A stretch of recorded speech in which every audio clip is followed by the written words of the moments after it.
It looks like we finally have some sort of a conclusion to the end of the George Floyd, Derek Chauvin saga, as Chauvin today caught a 22.5-year stay in the joint for the second-degree murder charge that he was rightfully found guilty of, and there's nothing to be found out on the outside from any of the jurors or any of the other extenuating circumstances. It's all going to appeal for the time being, so as it sits right now, case closed, but everything gets an automatic appeal, and Eric Nelson, Derek's very capable, very good lawyer, has already filed the paperwork for a mistrial, so this one's far from over, but as it sits right now, the sentence is there, and that's what he's going to have to serve if all of the other appeals fail. Like I said, I've expressed my opinion on this one. Many other people out there have as well. We're going to have to see it go through the appeals process, and if you're happy that it's going behind bars for 22.5 years, that's fine. If you think that it's a far too steep of a penalty for him to pay because you know the rest of the information, that's fine too. I think that he's not necessarily an upstanding citizen, and he has a rap sheet full of complaints just about as long as George Floyd's criminal record. But when we're talking about the legal process itself, just take yourself, and it's not that hard of a thought exercise to do. Just take yourself, put yourself directly in his position right now. You had no say over any of the actions prior to this. You are just Chauvin right now sitting there getting the 22.5 years just slapped on you. You would want to have every opportunity to appeal and overturn this case, because that's the fair, right, and just thing to do, because opinions aside, everybody's afforded that, regardless of circumstance. Former Minneapolis police officer Derek Chauvin on Friday was sentenced to 22.5 years in prison for second-degree murder, months after he was convicted in the death of George Floyd, coming hours after a judge denied his request for a new trial. Yeah, so it's going up to appeals. But he also didn't get the maximum, all of the aggravated penalties on top of that. 22.5 ended up being a little bit of a concession. It could have been significantly lighter, and the way that Minnesota law works, because you guys remember he was convicted of 3 different crimes in this one: second-degree murder, third-degree murder, and second or third-degree manslaughter. It doesn't really much matter because he's going to be serving all of those concurrently, and the 22.5 years was sentenced for the second-degree murder because it is the most extreme charge levied against him. The sentencing was handed down by Hennepin County District Court Judge Peter Cahill. He was missing his little turtle mask. I was starting to reminisce about that, and it's like, oh man, it'd be so nice to, where did it go? He must have got both the jabs. How nice. Said in the hearing that he didn't base his sentence on public opinion or send any messages. Yeah, fair enough. But at the same time, his opinion piece, or rather his ruling, is going to be out there. And if it's not already out there, I might take a look at it. But I don't know if we can glean anything from that outside of everything that we've watched during the trial. Cahill said that he handed down the sentence due to the particular cruelty Chauvin exhibited during Floyd's death. Sure. Chauvin was convicted of second-degree murder, third-degree murder, and manslaughter. There's a degree of manslaughter that it is. I forget what it is. I think it's second, but like I said, it doesn't really much matter. In the death of Floyd this year, the incident triggered left-wing demonstrations, riots, and violence across the country, as well as calls to defund the police. Yeah, and all of those have turned out ever so fucking well, and everybody made $1 billion that were associated with Black Lives Matter. No Black lives were actually helped. All you have to do is just talk to the family members of Breonna Taylor and Tamir Rice, and they'll let you know about the grift that BLM truly is.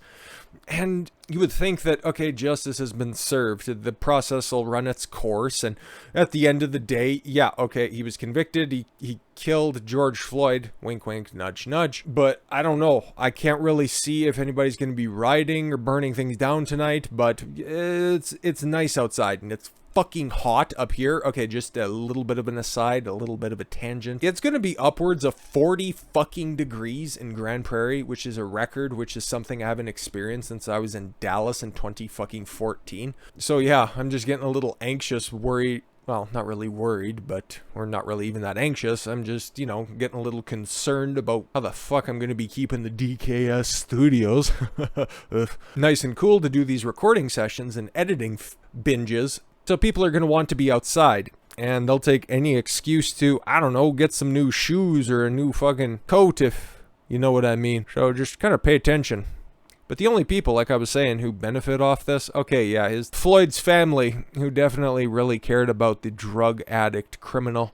They worked their grift, they got their pay, And now their brother, son, future deadbeat dad is immortalized across the country. Like this, a 700-pound statue of George Floyd unveiled in New Jersey of all places. I think he was born in like Texas and resided in Minneapolis. So why is New Jersey putting up a statue? And it's a little bit weird why they'd put a red dress on the statue. Oh no, fuck. Okay. Oh, there. Oh, okay. A New Jersey city offered a tribute to George Floyd Wednesday by unveiling a 700-pound bronze statue of him outside Newark City Hall.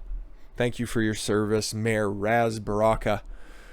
It's fucking Newark, New Jersey too, for Christ's sakes. People didn't hate New Jersey enough. And other officials attended the ceremony where it was presented, WPIX reported. Hopefully it inspires those who walk by to be more active, take part in activism, make sure that they maintain the security of their own personal belongings and don't overdose because, hey, half that bench is taken up by a 700-pound bronze statue. But hey, at least taxpayer money didn't go to fund this. It's just taxpayer land that has to accommodate such a worthless piece of permanent activism. There better be a plaque there and some sort of description as to why the fuck that's there, because in like 5 years time everybody's gonna forget this anyways. But it's not the only one that's out there, not the only one in another head scratching position. This one kind of makes a little bit more sense, but there's another one in Flatbush. It's a suburb or just a little community within Brooklyn anyways. But the statue of George Floyd unveiled only 5 days ago in Brooklyn, New York to commemorate Juneteenth. Oh my god. Again, it's these fucking race hustlers, dude. You remember watching the trial? You can go back and watch all of the coverage that I did, or any one of your other favorite commentators did as well. You know what didn't come up in the courtroom a whole hell of a lot, and maybe not even at all? I can't remember everything that was said there because that was a long time ago and there was a lot of words spoken. Race barely, if ever, came up, but no, apparently you put up a fucking statue of one of the most prominent black criminals out there, and yeah, you can do it to celebrate the Emancipation Day. Cool, good on ya. Nothing like kicking off the first of many Juneteenths by immortalizing. No one in their right mind would consider a role model. Statue of George Floyd was unveiled, for Juneteenth, and it was vandalized early Thursday morning. Police and statue's creators confirmed. Oh god, whoever could have done this horrific disaster? Oh no. Black paint was thrown onto the bust of George Floyd. Just kind of looks like it was sprayed, really, but okay. Which had been placed in Flatbush Junction near Brooklyn College. A white stenciled graffiti spelling out the URL of a fascist group's website. We'll get into this group here in a second, because even though this is Huffington Post, I don't know what to make of this group, but once again, it's another one of these graffiti things, and if the actual group itself was going to deface this, why would they put their name on it? It would be like blowing up a car and then leaving your fucking business card. It makes zero goddamn sense. What do you think, that they're going to contact you so you guys can exchange insurance information? This just reeks of a fake hate crime hoax, and we got some video evidence of people who are suspected to maybe have been doing it, and it's really tough to glean anything out of it, but hey, I'll show it because why not? Why not? The Hate Crimes Task Force tweeted it was investigating the incident. Are you fucking serious, dude? How can you be racist towards a statue? I'm just asking. How can you do that? And plus, he tried to make it a little bit more photorealistic by putting black spray paint on there. Like, come on, he's helping it out. I don't think he's hurting anybody. Lindsay Ellsman, co-founder of Confront Art, which partnered with We Are Floyd Foundation, a whole bunch of money laundering schemes, I would imagine, started by Floyd's brother, Terrence Floyd, who's now a multi-millionaire, to erect the statue. Oh, you don't believe me? You remember that $27 million settlement they got from Minneapolis proper? Yeah, they donated some of it, $500,000, and that was split up amongst the rest of his family. So, yeah, they definitely weren't using him for anything. Now, were they? Just trying to take advantage of the situation. But again, it's the exact same situation as the 700-pound abomination in Newark. It was commissioned by somebody else. It is just granted land by the city, which it's, a borough of New York. Does it really surprise anybody that Bill de Blasio would bend over? I'm just surprised there isn't just a little brown on top of it from when he tried to sit on it. But the vandalism likely occurred between 3 a.m. and 5 a.m. Thursday, the 2-hour window when officers were not stationed near the statue. Oh, it's so popular and such a great thing to do that you have to station officers around it. Meanwhile, there's violent crime spikes all over New York City. It looks like it's a great use of police resources. Oh yeah, make sure that nothing's happening to this fucking modern masterpiece. But again, they said that it was a URL for the supposed hate group. And it's like, okay, Patriot Front.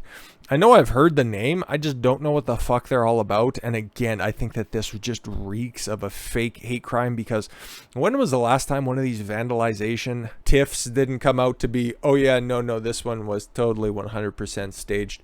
You just look at everything that happens in universities and colleges, all of those legitimate swastikas that are out there that always just end up being like, oh, okay, you know, that was the black guy who ended up fucking calling wolf on this. So I don't know. This one just doesn't sit right with me. But like I said, we got the video. They're, you know, this is what they've got. And it's like, okay. So it's 4 guys with spray paint, but the Huffington Post said that they threw paint on it. So I don't necessarily know who to believe on this one, and we can't glean anything off of this. It looks like maybe some white guys, maybe some Latino guys. Who fucking knows? Who fucking cares? We don't know anything about what they actually stand for. We don't know anything about who they are, and I'm not going to deduce motive clearly based on race. That would be stupid. That wouldn't be helpful whatsoever. Like it says here, they don't even really have a description of this. All they have is, once again, the phrase Patriot Front. A white nationalist hate group was painted over the inscription. Yeah, we seen that. We had to go to a different article to do it because nobody can put everything all together in one fucking article. Thanks, guys. I'll just do it for one video. But who is Patriot Front? Well, it looks like another one of those, like, I don't want to disparage these other groups, but it's just kind of like a big old boys club. It's just a very specific type of boys club, which I'm not necessarily down with. Because you guys know, we're about ideas over here, okay? I don't care who's delivering that message, as long as we're arguing in good faith, as long as we're having a productive conversation. I don't care who you are. I like to make jokes, and I make jokes about everybody. I just have this weird little hang up where it's like I care about the character of people and not the color of their skin. I should use that more often. That's pretty catchy. But again, so I did a little digging and it's like, okay, yeah, they have a website. Okay, patriotfront.us. It's like, okay, so they're a super patriotic group, okay? Most of their stuff is just, okay, yeah, we'll look at the founding, and they got a whole bunch of quotes from the founding fathers, and it's like, okay, you're just a basic patriotic group, and you can scroll through this at your own leisure. But any group or any website that has home updates and then manifesto on it, I'm a little bit concerned about your ideas and what you're all about. And I think I was right to be at least a tiny bit concerned. But then at the end of the day, before we get into the substance of this, how many people are actually a part of Patriot Front? Is it something that we should really be concerned about? Is it really a growing movement? Is it something that's just going to die on the vine like alt-right? Or should we be using our resources on things that are actually an imminent threat and not somebody who wants to potentially spray paint a fucking ugly statue? Like, yeah, we'll continue to scroll down because I did some reading, mostly just skimming over the top of it, and it just looked like real basic bitch fucking boomer patriot shit. Like, okay, yeah, Thomas Jefferson, Robert E. Lee, that's a little bit weird, Confederate general. It's not so much that I really care that you're quoting a Confederate general, because you can find little pearls of wisdom from anybody. But it's like, okay. But then just about near the bottom, right above right below one of the founding fathers, Charles Lindbergh, weird where they get their fucking quotes from, discussing what they want for the future. Our people must learn to internalize their their natural identities and come to connect that re-emerging identity with their homeland. Okay, we're talking about Americans. That's weird. Most of them are multi-generational, born in America, but you do you, kid. Americans are descendants of Europeans. Not all of them. A quarter of me would vehemently disagree. And I know I'm Canadian, but it's the same fucking general landmass, so the comparison works. And still, you can find somebody with the same genetic makeup as I am, because this is your guys' concern right now.